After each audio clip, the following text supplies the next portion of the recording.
Kota ini kan kematian itu dengar bunyi sirene. Jadi kalau sirenenya mati sedikit, atau dia menasihati anaknya itu pada saat makan, karena saat itulah mereka bertemu. So kalau lagi nonton TV, bapak pasti tidak mau diganggu. Atau kalau mama lagi nonton TV, lagi nonton sinetron, tentu mama tidak mau diganggu. Ya kan? Oleh karena itu saat hari ini kita menghadirkan langsung Wakil Wali Kota Kupang, Dr. Herman Usman. Kita akan mendiskusikan soal surat edaran Wali Kota tentang PPKM di Kota Kupang ini. Baik, selamat sore Pak Dokter. Selamat sore Pak. Apa kabar? Kabar baik, salam sehat. Juga para tribuners juga salam sehat. Pak Dokter, surat edaran Wali Kota Kupang ini berlakunya sejak tanggal 22 Juni ya? Iya. Sampai kayaknya sudah mau berakhir tanggal 5. Iya. Apakah nanti akan ada? Tapi kita sudah buat edaran terbaru. Yang terbaru? Yang terbaru. Yang terbaru sudah. Yang terbaru itu kemarin. Terbaru itu satu yang dimulai dengan tanggal 5 Juli. 5 Juli ya? Oh iya. Itu nomor di atasnya itu. Di atas ya? Ya. Apakah ini tetap aturannya tetap sama? Pada prinsipnya tidak berbeda jauh dengan penebalan, ya. Tetapi fokusnya kita itu mengantisipasi situasi nasional. Itu yang pertama. Yang kedua, seperti tadi dikatakan bahwa sejak Juni ya memang antisipasi kenaikan kasus yang menggila. Kalau sekarang Pak Dokter sendiri kenaikannya saya ambil contoh saja ya, para tribuners ya. Pada 27 Juni kasus kita itu masih 7.342. Tapi kondisi kemarin hanya hari ini itu sudah 8.113. Yang dirawat itu dalam 2 tanggal yang sama tadi itu ya. Dari 313 menjadi 923. Terus kematian dari 183 sekarang 245. Jadi menurut saya kenaikan tadi, karena itu internal saya dengan Pak Wali Kota dengan tim saya coba mendiskusikan dan angka-angka yang kita expose sehingga tidak berbeda jauh dengan PPKM darurat nasional. Ya, ya. Pak Dokter bicara soal kasus COVID-19 ini, menurut Pak Dokter menakutkan tidak sih penyakit ini? Kan Pak Dokter pernah alami ini. Ya. Bisa mungkin beri. Artinya begini. Kalau dari segi menakutkan, saya kira orang semua menakutkan ya, karena memang kematian kita itu tinggi sekali. Ya dalam 1 tahun saja jumlah 245. Jadi sebetulnya menakutkan itu ada ukurannya dari aspek medis atau aspek masyarakat atau bencana kali ini kita bencana. Kalau angka kematian selama bencana itu sangat tinggi. Lalu pada satu saat angka kematian itu sama dengan angka kematian sebelum bencana, sebetulnya keadaan itu normal. Itu terkurang. Jadi dengan peningkatan kasus kematian ini saya kira tidak cukup tinggi. Jadi memang menakutkan kalau dilihat dengan angka kematian. Itu yang pertama. Yang kedua, menakutkan itu dari dampak sosialnya, dampak ekonomi, ya kan? Coba kita hentikan sekolah, pasti menakutkan dalam kuat-kuat, mencemaskan orang tua. Karena mungkin proses belajarnya, proses belajar mengajar online bisa, ya, daring bisa, tapi proses pendidikannya itu tidak bisa ditransfer melalui sosial media begitu saja. Dia harus tatap muka. Kemudian untuk merubah perilaku orang, mendidik orang itu learning by doing. Itu sebetulnya, ya kan? Dan anak-anak kita tidak ada learning by doing-nya. Tidak juga learning by seeing, kan melihat ya, bagaimana tidak bermain bersama itu. Bisa juga learning by game, segala macam. Jadi itu hilang.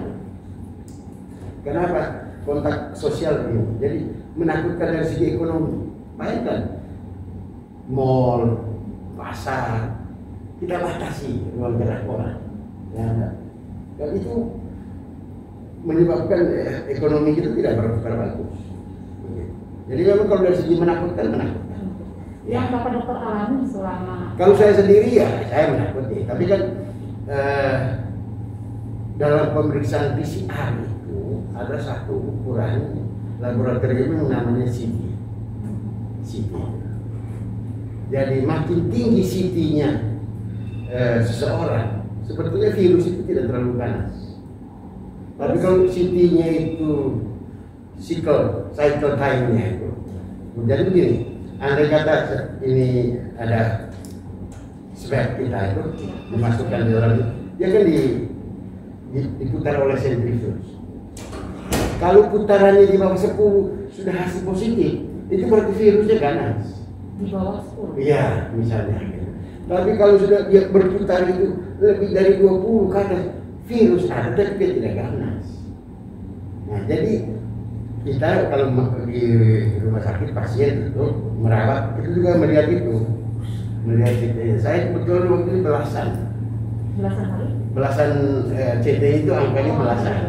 Ya, jadi saya tidak terlalu takut. Dan tidak di rumah sakit ya? Dan ya, saya di rumah, tapi saya pikir kalau saya dengan isolasi mandiri ikut saja aturan, menurut saya bisa. Menarik Bapak dokter tadi mengatakan bahwa menakutkan dalam tanda kutip COVID-19 ini tidak saja di sektor ekonomi maupun kesehatan ya, tetapi ada di sosial dan pendidikan anak-anak. Ya, artinya kan tadi Bapak dokter bilang bahwa anak-anak harus mereka kan juga biar bagaimanapun anak-anak makhluk sosial ya, mereka kan harus bisa bermain, harus ada kontak. Loss of kontak mereka.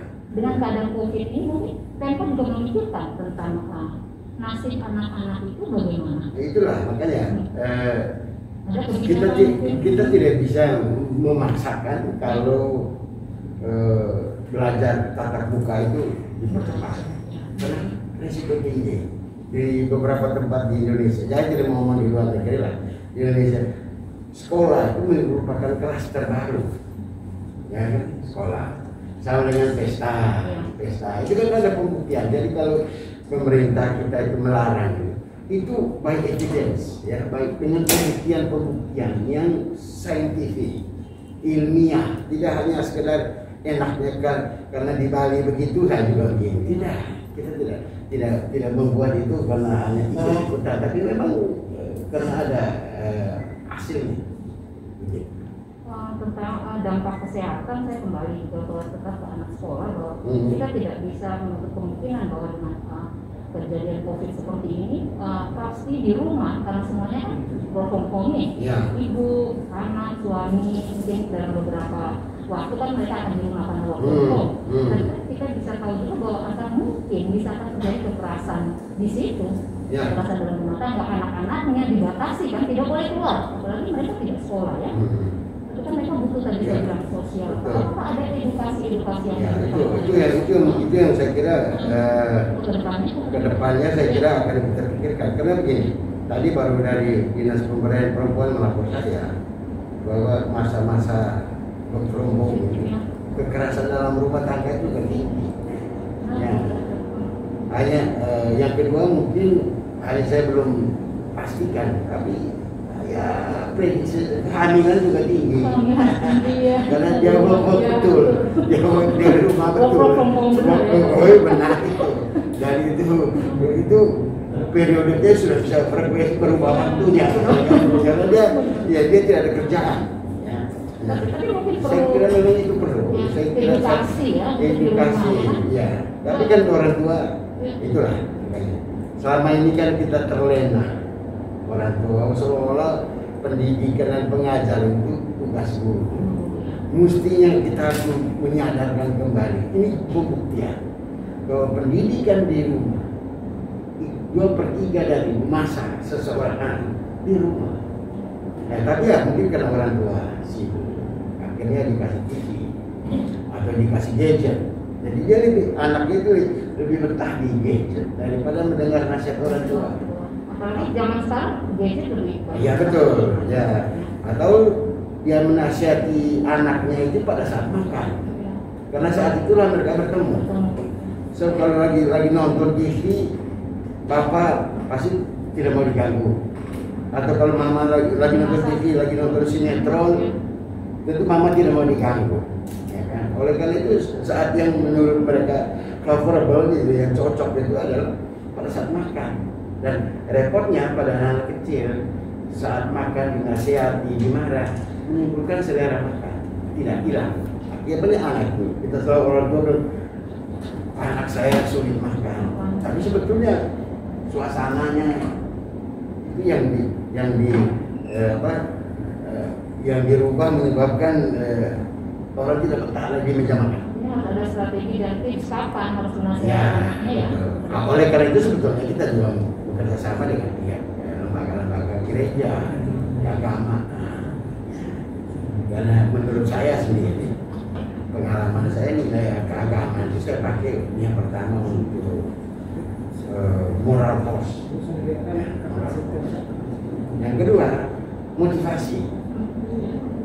Yang ketiga itu untuk pengawasan terhadap tindakan saya. Jadi kalau orang tua memahami nilai-nilai keagamaan dan bagaimana implementasinya dalam keluarga sendiri, sebetulnya hal-hal ini bisa kita saya karena itu saya minta sebetulnya dari pihak-pihak tokoh-tokoh agama, jalur keagamaan, sadarkan ya, karena kita tidak mungkin pergi keliling untuk menyadarkan tiap rumah tangga.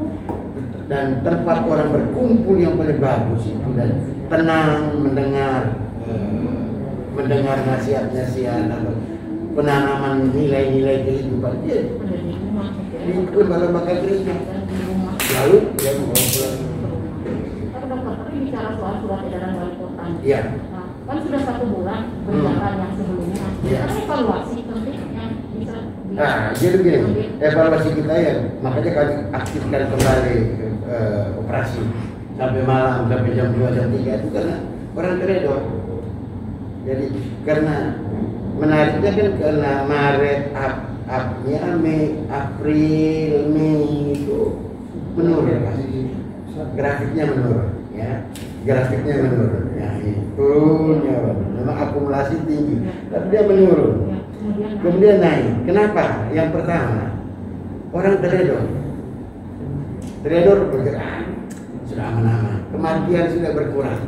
Kan di kota ini kan kematian itu dengan bunyi sirene. Jadi kalau sirenenya makin sedikit, itu kematian. Yang kedua, euforia karena vaksin. Nah, euforia vaksin.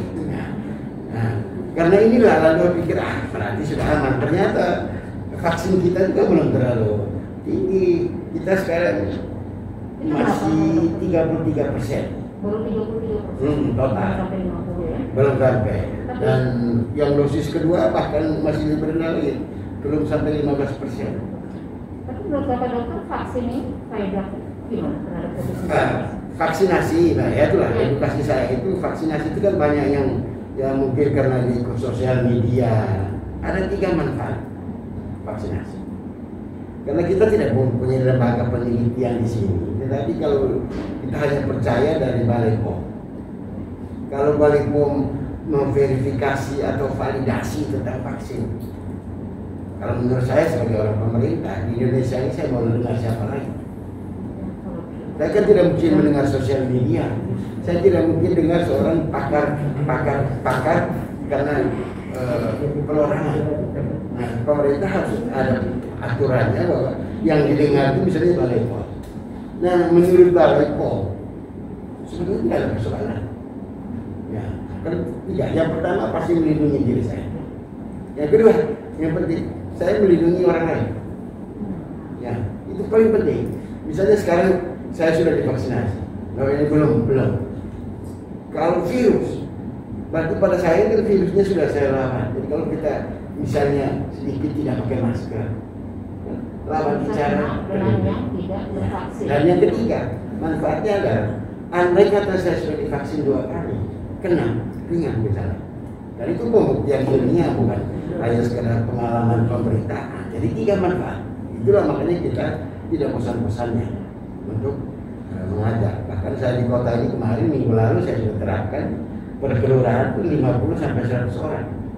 Karena target kita itu satu kota ini harus 110.000